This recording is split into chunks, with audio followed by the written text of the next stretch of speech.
doesn't mean that it's never been seen alive. Perhaps the most striking encounter yet documented was made earlier this century by J.D. Starkey from a trawler in the Indian Ocean.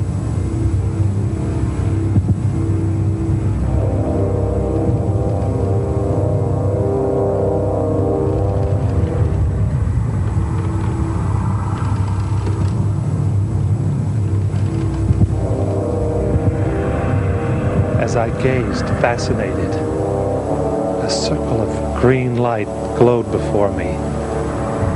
This green, unblinking orb I soon realized was an eye. Suddenly I knew that I was gazing at almost point-blank range at a colossal squid. I'm not squeamish, but this cold, malevolent, unblinking eyes seemed to be looking directly at me. I've never seen anything so coldly hypnotic and intelligent before or since. I moved towards the bow. There in a pool of lightward's tentacles. They were 2 foot thick. The suckers were clearly visible. My heart was going like a sledgehammer. Alone on deck, I was not so much afraid as excited, as if this was an opportunity to see something rarely seen by man. I walked aft. Gradually, the truth dawned. I had walked the length of the trawler, more than 60 feet. The giant lay gazing up at me. Then after 15 minutes, it seemed to swell as its valve opened, and without any visible effort, zoomed into the night.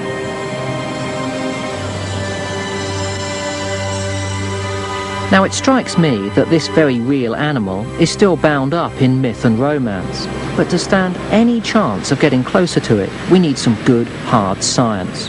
In Baja, Mexico, I met Dr. Clyde Roper to glean a few facts about this most elusive creature.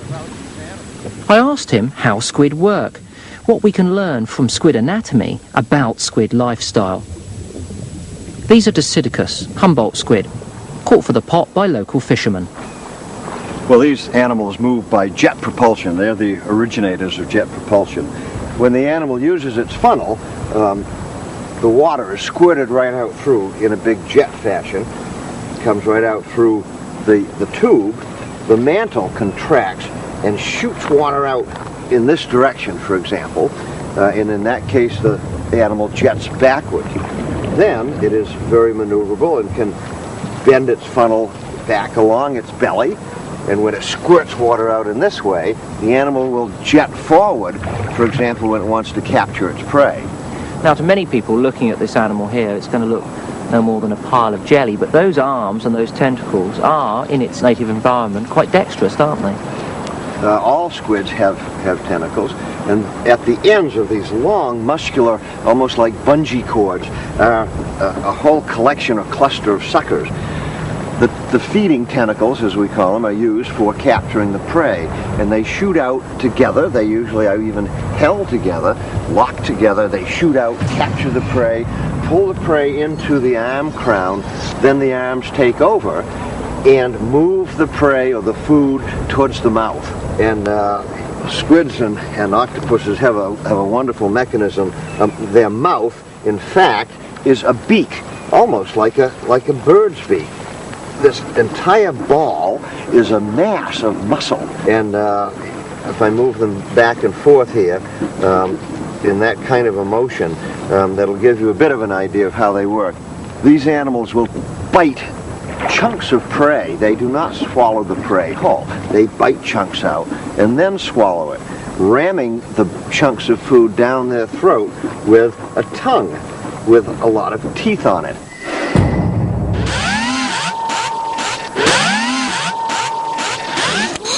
In California, I met Dr. Eric Hochberg to talk eyes. The museum's life-size model confirms that the eye of the giant squid is the size of a dinner plate, which to me suggests that it's all the better to see with. The giant squid have the largest eyes in the animal kingdom. The larger the eyes, the more light they can bring in and capture in their surrounding environment. Their eye is very similar to a human eye in that they have a lens to the eye which allows them to see things at distance, to resolve images or shadows in the water surrounding them in this mid-depth range. Why don't we encounter more giant squids? Probably because of the acuity in their vision. They are monitoring everything that's going on around them, and so they're able to avoid a net. They can sense it or see it and swim away before the net would actually capture them. But in fact, they don't always get away. This is marine biology's most tantalizing tentacle, torn from a living giant squid at 600 meters, snatched from its domain and brought into ours. The man who caught it is Dr. Bruce Roberson of Monterey Bay Aquarium's Research Institute. Zero. Roger that on the zero. We had a deep midwater trawl working at 600 meters depth. What happened was, as the mouth of the net closed, it chopped off the feeding tentacle of an Architeuthis and brought it back to the surface. That turns out to have been the first depth record that we'd ever been able to come up with. Upwards clear. And open the D-samplers, all right. Belly packs engaged and bypasses engaged. Bruce is in charge of a dynamic program of research using ROVs, remote operated vehicles, to study the ecosystem of the deep ocean. These robots are at the cutting edge of technology, and using them, we can explore the abyssal lair of the giant squid. And if we can see where it lives, then maybe I can better understand how it lives.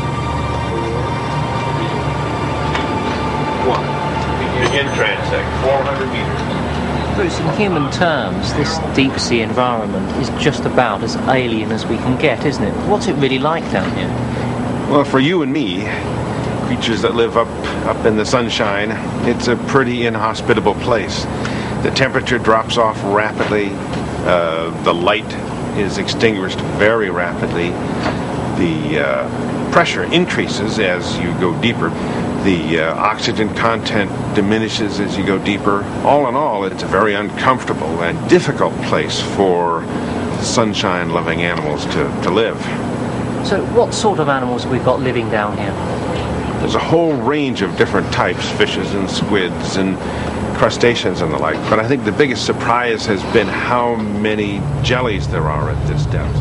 Different kinds of jellies, most of them predators.